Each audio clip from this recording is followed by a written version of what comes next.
Ethiopia, with a population over 100 million, is the second most populated country in Africa.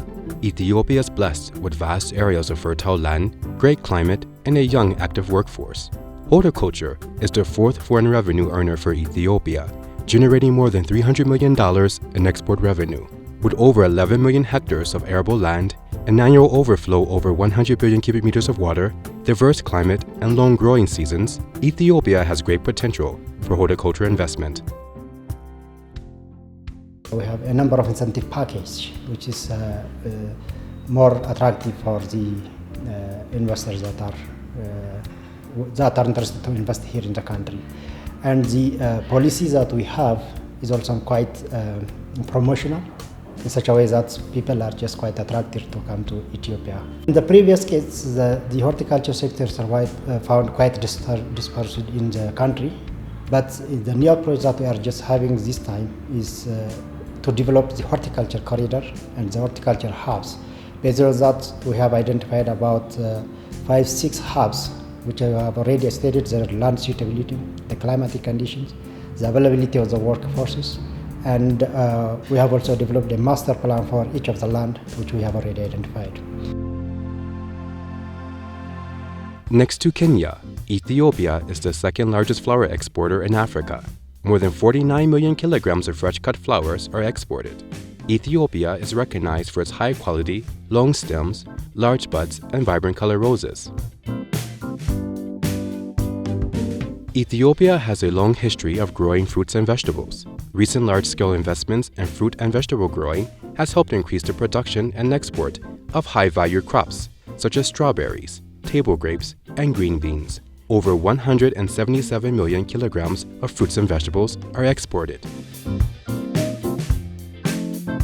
Ethiopia's climate is very suitable for growing herbs. Many investors are now focusing on this great potential. 20 herb varieties are grown in Ethiopia, including rosemary, mint, and basil. There are many reasons to invest in Ethiopia's horticulture sector. Ethiopia's geographic location, being close to Europe and the Middle East, is an added value. From Ethio-Djibouti Electric Railway, stretching more than 750 kilometers, to Ethiopian Cargo and Logistics Services, Africa's largest cargo operator, Ethiopia's infrastructure gives greater access to major global markets. With continuous improvement on cargo operation, Ethiopian Cargo and Logistics Services is the major player for moving horticulture products from Ethiopia to the world. Ethiopian Cargo is the backbone of the export sector because when we start from the agricultural producers, Ethiopian Cargo has been operating regardless of the tonnage, regardless of whether the flight is full or not. To recall the first beginning that we depart with flour, it was only 8 tons of flour that we uplift on a 36 tons capacity aircraft. But at that time, our visionary leaders were saying, tomorrow it will grow. So we have to depart today with these 8 tons. We departed with that 8 tons, and today we are operating a double daily 777 over 100 tons capacity. In terms of infrastructure, we have been planning to build 1.2 million tons new infrastructure, cargo terminal warehouse, and we had already a 350,000 tons capacity. So now the 600,000, which is the first phase of the 1.2 million tons warehouse, is built, ready. We are already operating in it. So all in all, with the old one together, 350 and 600, we are close to 1 million tons capacity in terms of infrastructure. The country's flower export in terms of potential clusters, Bahar Dar is one of the potential cluster for flower growth.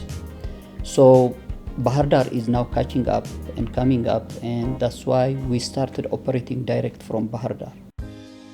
With the mission of promoting and safeguarding the competitive position of the Ethiopian horticulture sector in the global market, Ethiopian Horticulture Producers Exporters Association was established in 2002.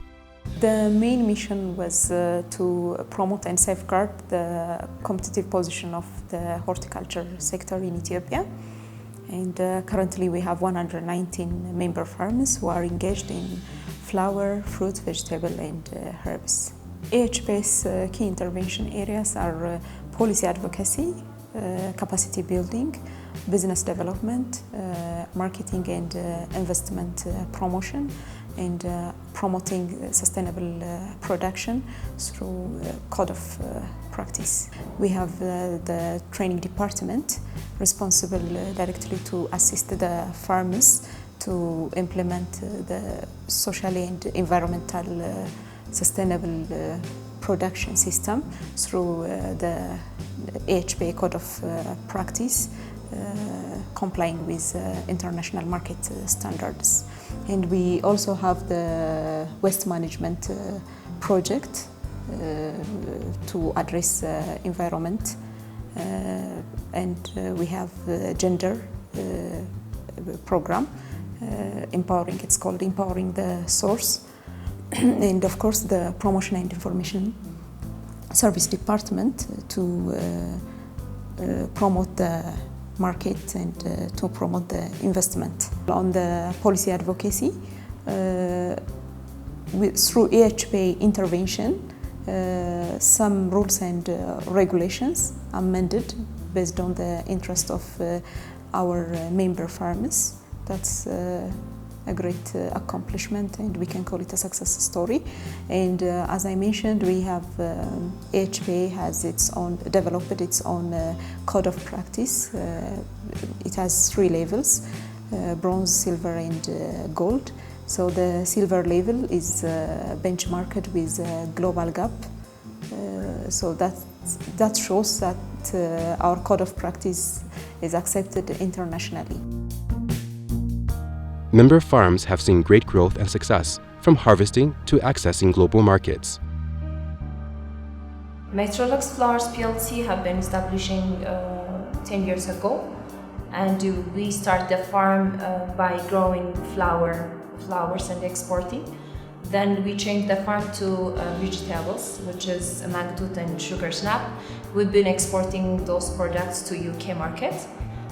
Then after now, we already changed the whole farm area to the strawberry farm and exporting to the Middle East countries.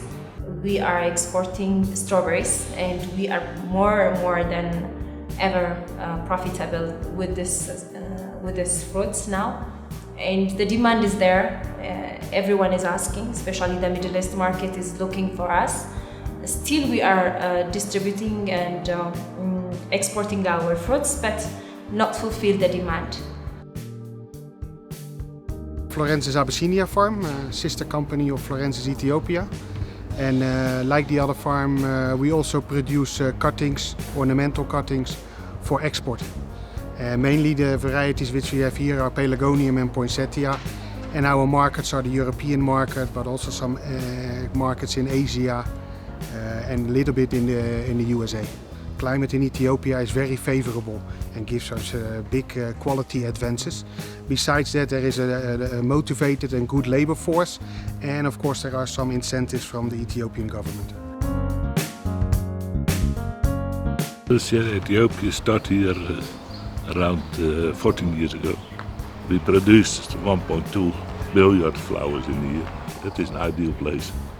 People are friendly, people are willing to work. There's enough labor in the country. It have a lot of possibilities.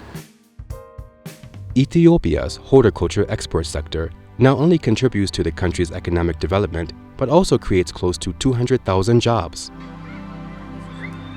Ethiopian Horticulture Producers Exporters Association member farms are committed to having positive impact on the communities in which they operate and work. Education and medical care is provided to their farming communities. Member farms are also protecting the environment by using biological pest controls, recycling organic waste to compost, and applying wetlands to their farms. From liquid waste, the water is purified. After purification, the water is recycled back for production.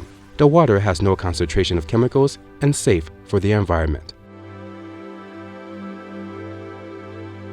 As Ethiopia's horticulture rapidly blooms, Ethiopian Horticulture Producers Exporters Association and its member farms remains committed to leading Ethiopia's horticulture sector to world-class status in the global market.